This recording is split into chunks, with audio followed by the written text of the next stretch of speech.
Like so many growers, I have developed quite a collection of seeds. Some I don't grow very much of, or the packets that I bought were too big. And some of the seed packets were of vegetables or varieties that I decided not to grow anymore, and the packet ends up just sitting there, sometimes for many years. And then there are the seeds of the variety trials I've been doing, and the seeds that I bought for other variety trials that I haven't got around to doing yet, as well as some seeds I saved over the years. Add to all of that, I stocked up on extra seeds in the last few years in anticipation of supply constraints, and in total I have seeds for almost 300 varieties of different vegetables and several packets of different ages of quite a few of the varieties. That is a lot of seeds to keep track of and to use up, and I wanted to know which of the packets were strong and viable enough to be able to grow this season, and which ones were not really worth keeping around. So this past winter, I've been methodically working through this collection, testing each batch of seeds of each variety of each vegetable that I have, with some useful results.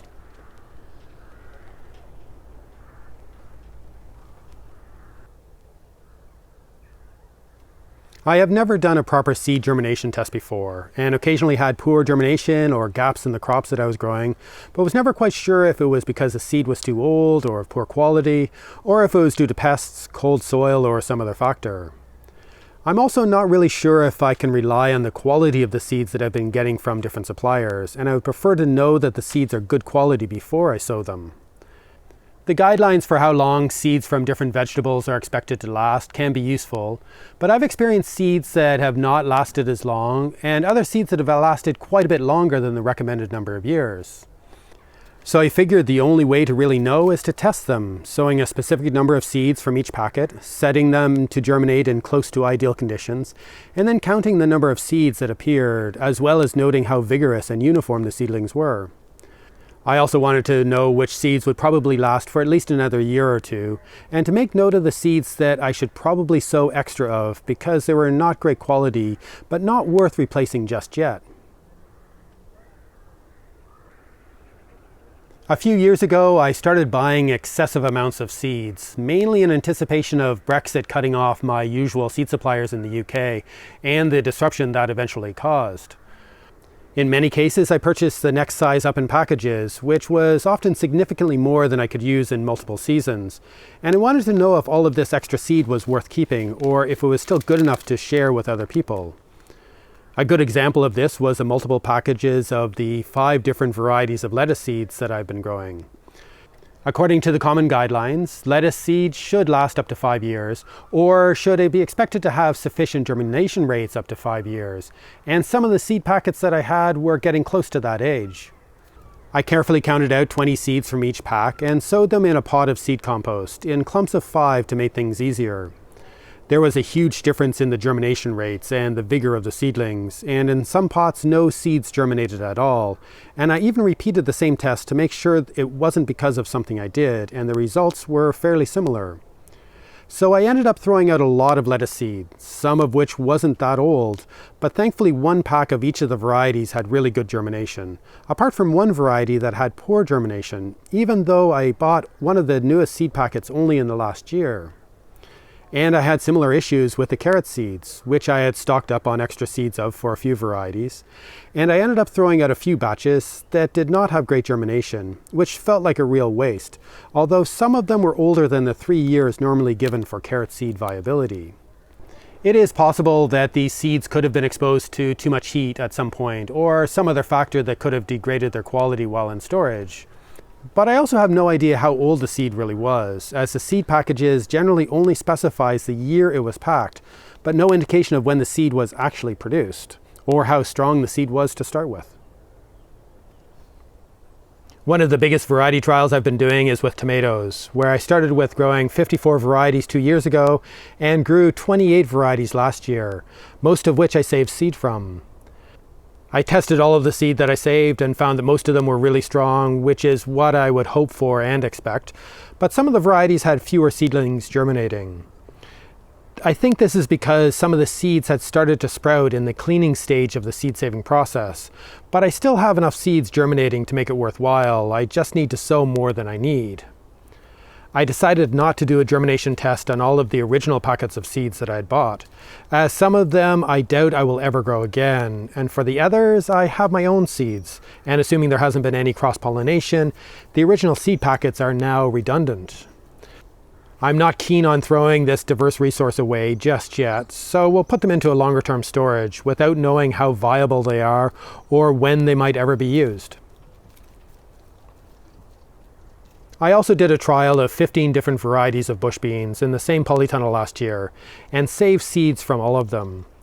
Beans are generally fairly reliable seeds, but I was not sure about the conditions, so I wanted to test them all before using them next year or sharing them with friends and neighbors.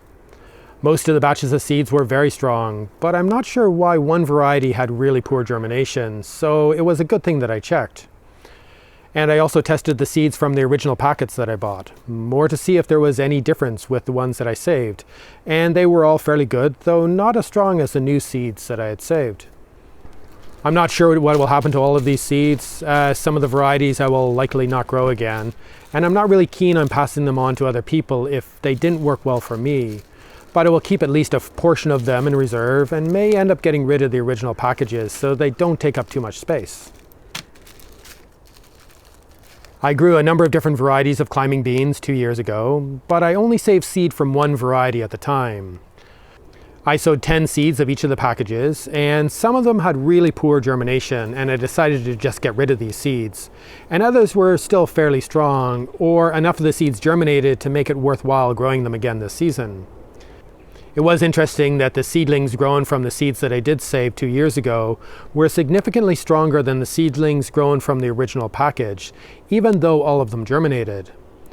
This is a sign that these older seeds are degrading in viability, which I guess is to be expected as they are at least 4 years old. Before the trade restrictions imposed by Brexit were put in place, I bought a lot of seeds of different varieties of squash, getting most of the varieties that I could find in anticipation of trying to find varieties that will actually grow well in the climate we have here in Ireland. Because there were so few seeds in some of the packets, I decided to test them by sowing only 3 in a pot, which isn't enough to really determine the viability of the seed, but I only wanted to see if I could get at least one good seedling out of it. And most of the seeds were fine, and I think the significant difference in strength of the seedlings was due to the differences in varieties rather than the quality of the seeds. In hindsight, I could have done all of this when it was time to sow the crop later in the spring, and just discarded any that didn't germinate, and this would have saved the effort of testing and saved some of the seed. But because I have so many varieties and many of them won't grow well at all in our climate, most of the seeds will probably go to waste anyway, but that is a consequence of this kind of search for appropriate varieties. I probably could have done the same thing with all the different varieties of onion seeds that I've collected and just waited until I was sowing for the trial this year and planted out whatever germinated. But because there are so many seeds in each package and that onion seeds are only supposed to last a year or two, I wanted to see if any of them would actually germinate, as I bought most of them a few years ago. I was pleasantly surprised that a lot of the seeds germinated well, though I didn't have any really fresh seeds to compare them to. So I think if I really look after the seeds left over after the season, they might last for a few more years. And the beetroot seeds, which were purchased for a similar type of trial, also did quite well, and these seeds would generally be expected to last for up to 4 years or more. Because I plan to direct sow all of these varieties in the trial this year, it was good to find out that several of the batches of seeds had really poor germination, and I just got rid of them rather than having them taking up space, as I probably have enough to try. And with so many seeds in each of the remaining packages, I will be able to use these seeds for the next few years, and even have enough to be able to share with friends and neighbors. With a lot of the other types of vegetables, flowers, and green manures, I only had 1 or 2 packets of seeds, so it was a bit harder to determine how vigorous the seedlings were. But with the brassica family of plants, it was very interesting to have such a wide range of seeds from many different types of vegetables. But because they tend to be so closely related, with very similar seeds and seedlings, it was useful to compare them. Some were very strong with full germination, and others were not great. And some seedlings even had damaged leaves, and although they will likely produce a crop, they might be a bit slower to get going. If the seedlings were really bad and I wasn't really interested in growing that variety again, or if the replacement seeds were quite cheap, then I discarded the pack and replaced it if necessary. But some of the seeds from varieties I want to grow are quite a bit more expensive. And in some cases, I've had trouble finding more seeds of these varieties now that Brexit has cut off access to my usual suppliers. And I will keep sowing these seeds, but make allowances for the poor germination and slower initial growth. I saved a few other batches of seeds last year from different types and varieties of peas and beans, and I don't think it was really necessary to test them, but I did anyways, and wasn't surprised that they all germinated quite well. With larger seeds like these, it is easier to pick out only the really good ones, saving the larger seeds without any signs of damage or blemishes. Saving only the best seeds is definitely a good strategy for getting strong seedlings, and I expect this strategy might also allow the seeds to remain viable for more years. And I did this when I had saved seeds from a large range of different pea varieties 10 years ago, but that diverse collection of seeds has been sitting around since then. I sowed 20 seeds of each of the 24 varieties of peas into pots and waited for them to germinate, but not a single seed grew. And digging into the growing medium a few weeks later, all I found were the rotting remains of seeds. So I threw out the whole collection, and all of the effort that went into growing and saving the seeds was wasted. That was a really tough lesson to learn, and it showed me that I needed to be much more mindful about maintaining the varieties, resowing and saving a new batch of seeds on a regular basis, or else I risk losing the variety. But then not all varieties are worth keeping, as the variety trials that I've done have shown me. Letting go of some varieties is just inevitable. This does highlight the need to be more careful with the storage of seeds. After all of this germination testing, I've been using silica gel to make sure the seeds are properly dry before vacuum sealing a lot of them into airtight bags, which has the added benefit of reducing the amount of space that they take up. I've started using the freezer for the long-term storage of some of the seeds, especially the packets that I'm not planning to use this coming season.